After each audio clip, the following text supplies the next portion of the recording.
Welcome to History of Music. Today, we dive into the world of 20th century classical music, an era of bold experiments, new sounds, and revolutionary ideas.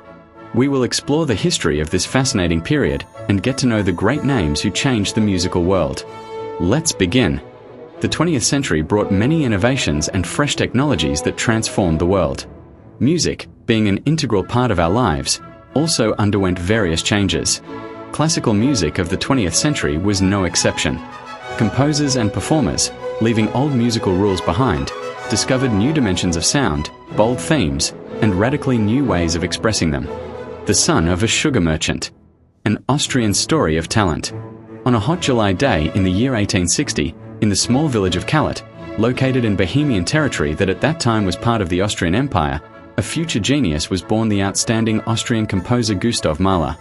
The Mahler family, whose head earned a living selling sugar and homemade pastries, while his mother came from the family of a small soap factory owner, belonged to the German-speaking Jewish minority. Because of this, the early feeling of exile that accompanied the composer throughout his life had a strong influence on his creative work. After graduating from the Vienna Conservatory in the year 1875, Mahler created his first 4 symphonies from the famous cycle Lieder eins fahrenden Gesellen, Songs of a Wayfarer, as well as many song collections, among which Des Knaben Wunderhorn, The Boy's Magic Horn, stands out. Later, Mahler composed a triptych of instrumental symphonies, songs based on poems by Kurt, and Kindertotenlieder, songs on the death of children. By this time, Gustav Mahler had completely abandoned descriptive titles and standard symphonic programs. He always strove to write pure, absolute music. The main distinguishing feature of Mahler's music was the harmonious combination of symphonic and song forms into a single whole. The composer believed that a symphony is an entire world. It must embrace everything. Following this belief, Mahler included various sound materials in his works: the ringing of bells, birdsong, horn signals, and even street noises. This was a revolutionary innovation in classical music. Mahler became the founder of many new musical solutions of the 20th century. Proof of this can be found in his Symphony No. 10, which amazes with its diversity. At the end of his life, Gustav Mahler wrote the famous Das Lied von der Erde, the Song of the Earth. This work expresses the composer's most intimate personal experiences on the eve of his death. This is evident in the fading endings of each movement, symbolizing humility and acceptance of fate. Almost half a century after the death of the great Austrian composer, in the year 1955, the International Gustav Mahler Society was founded in memory of his creative legacy. Animals and children understand my music best. These words belong to the brilliant Russian pianist, composer, and conductor Igor Fyodorovich Stravinsky. They perfectly reflect his attitude toward his work's genius in simplicity. In other words, all his compositions carried openness, emotional depth, and sincerity, which were always understandable to listeners regardless of gender, age, or social status. Stravinsky was born in the year 1882 in the St. Petersburg province. From the age of 9, he began taking private piano lessons, and at the age of 19, after graduating from Gurevich Gymnasium, he entered the Faculty of Law at the Imperial University of St. Petersburg at his parents' insistence. Despite this, Igor Stravinsky continued to study music disciplines independently. Later, he resumed formal lessons with Rimsky-Korsakov, who became his only composition teacher. Thanks to this mentorship, Stravinsky mastered his profession perfectly.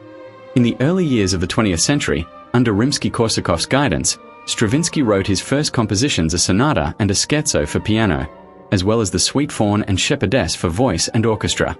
Sergei Diaghilev, who attended the premiere of these works, highly praised the young composer's talent.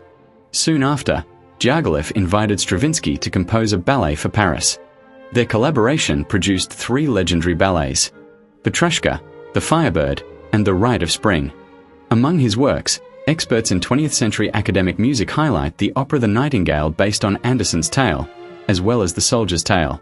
In the year 1924, the composer successfully debuted as a pianist. This period was marked by the creation of concert works, including Persephone. Around the same time, he accepted French citizenship and reflected on this experience in his autobiographical book Chronicle of My Life. From the mid-1930s, Stravinsky actively toured the United States, achieving great success. His ballet, The Card Game, was staged at the Metropolitan Opera, and a year later he was invited to lecture at Harvard University. The pinnacle of Stravinsky's creativity came in the year 1966 with Requiem canticles for bass solo, contralto, orchestra, and choir. While composing it, he said to friends, "I am writing the masterpiece of my final years." The great composer died in April 1971 from heart failure. He was buried in Venice near his beloved wife Vera, close to Jagiellof's grave. A man of innovation, Edgar Varèse.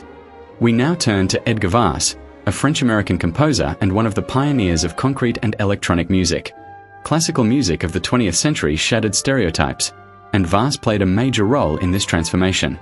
His innovations influenced modern rock music as well.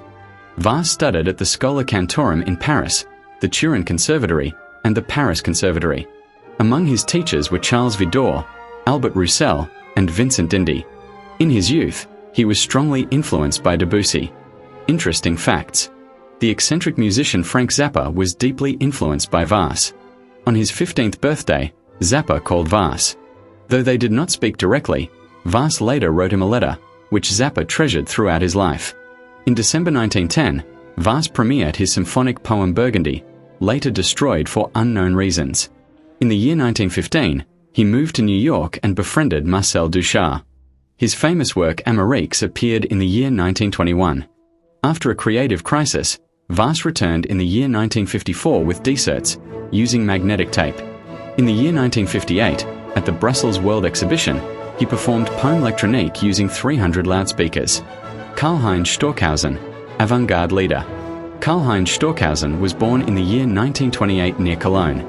He studied music, philosophy, and German literature.